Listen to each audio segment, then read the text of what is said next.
In this section, we're going to talk about linear inequalities, which are basically a mix between graphing a regular line and inequalities. So to review, let's look at the individual components here. So for graphing, remember y equals mx plus b. This is your slope-intercept form, where m is the slope and b is the y-intercept. Now, even though we're working with inequalities today, so you won't see an equal sign, the structure works the same way. The slope is still in front of the x, and the intercept is still the constant at the end. Now, before we start, also we need to talk about the inequality stuff, the types of lines and the shading. So very similar to one-dimensional inequalities, when you have a symbol less than or greater than that doesn't have the equal to bar, you're going to use a dotted line or a dashed line. And if you have the equal to bar, you're going to use a solid line for your graph, like this. If you have a less than symbol or a less than or greater than symbol, you're going to shade below the graph or down from the line. And lastly, if you have greater than or equal to, you're going to shade above or up from the line like this. Okay? This will make more sense hopefully when we actually do some examples. So let's look at example 1. We have y is greater than or equal to 2x minus 4. And so we know our slope is 2, and we know the y-intercept is negative 4. And so to graph the line, we start at negative 4 on the y-axis, right here. Slope is 2 over 1, so up 2 over 1. And you want to repeat that until you get to the edge of the graph. Then go back to the middle and go backwards, so down to left 1, again until you get to the edge.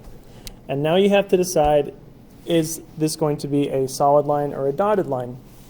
Well, the symbol here has the equal to bar on it, so we're going to use a solid line because this line, the points on the line are included in the solution. And then we have the shade. So this says y is greater than or equal to, so we shade above the line, so up from the line, which is this whole section right here. So remember what this says is all the points in this section, including the ones on the solid line, are part of the solution set for this inequality. So all these points make the inequality true. Let's move on to example B. Y is less than negative 2/3 x plus 5. Well, the slope here is negative 2/3, and the intercept is 5. So we're going to start at 5, up on the y-axis. The slope says down 2, right 3, negative 2/3, so down 2, right 3. And then keep going until you get to the edge. Go back and do that again, but go backwards. So up 2, left 3, like this. And again, we have to decide if our line is solid or dotted. Well, you see there's no equal to bar there, so we're going to use a dotted line, just like that. Okay, and now we have to decide where to shade. It says y is less than, so we're going to shade down from the line. So it's this section of the graph right here. And remember, this does go on infinitely past this, but as far as we can see, it's this section here. Okay, moving on to example C. Y is greater than 1/3 x minus 2. So the slope here is 1/3, and the intercept is negative 2.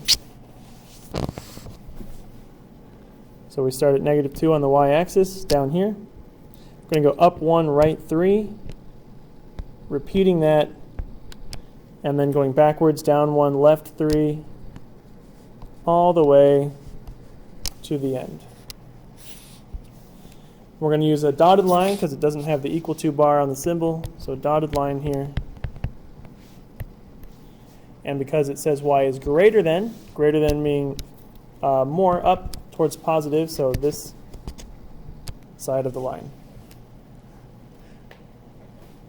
Now on this next example, I did change it a bit in the actual notes.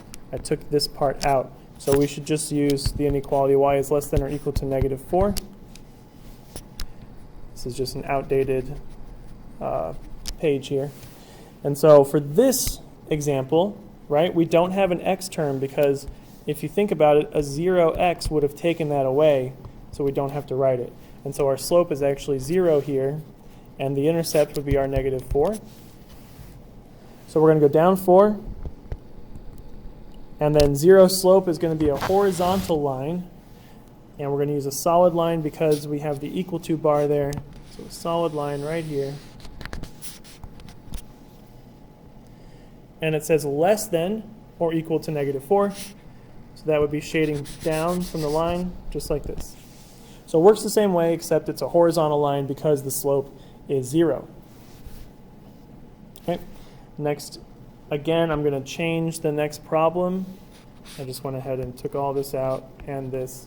So it should be x is less than -6. I wanted to show these examples, and I just forgot to change the actual page that I'm working on. So for x is less than -6, it's a little different. So with y, you see it's a horizontal line because slope is 0.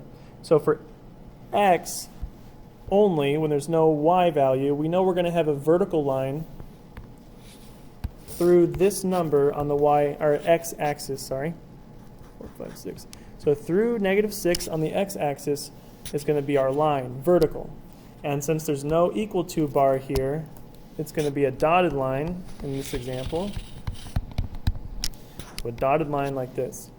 And for shading, it's less than, and we can't go above or below the line because it's vertical. So we have to go left or right.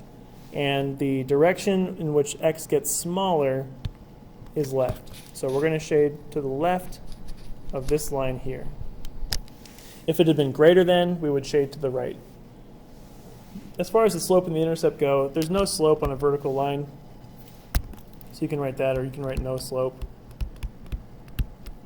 And there's no y-intercept because this line will never touch the y-axis. It'll always be 6 spaces away. So there is no intercept either. And m and b in this inequality don't exist because it's not a real slope-intercept form inequality. It's just sort of a special case here with just x. Okay, last example, back to a normal one. We do have to solve this one for y first. So we'll do that by first adding x to both sides. Remember, you can't combine those, so just write them out next to each other. X plus 16. Divide here by -4. Don't forget there is a 1 in front of the x. And since we divide by a negative, we do have to flip that inequality symbol as well.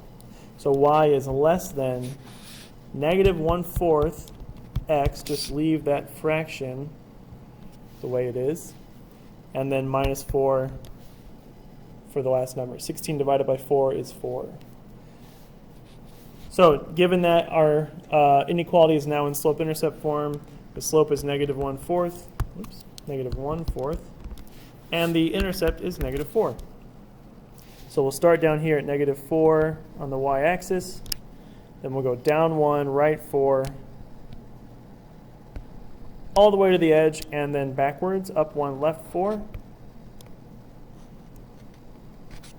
Now we are ready for the line.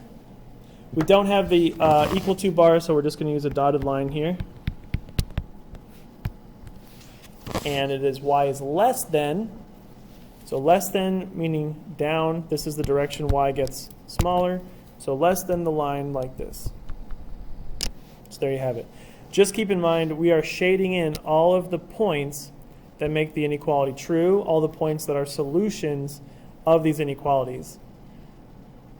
And so if you were asked if a point was or was not a solution, you would just look to see if the point was in the shaded area or on a solid line. If it's in the blank area or a dotted line, then it is not part of the solution.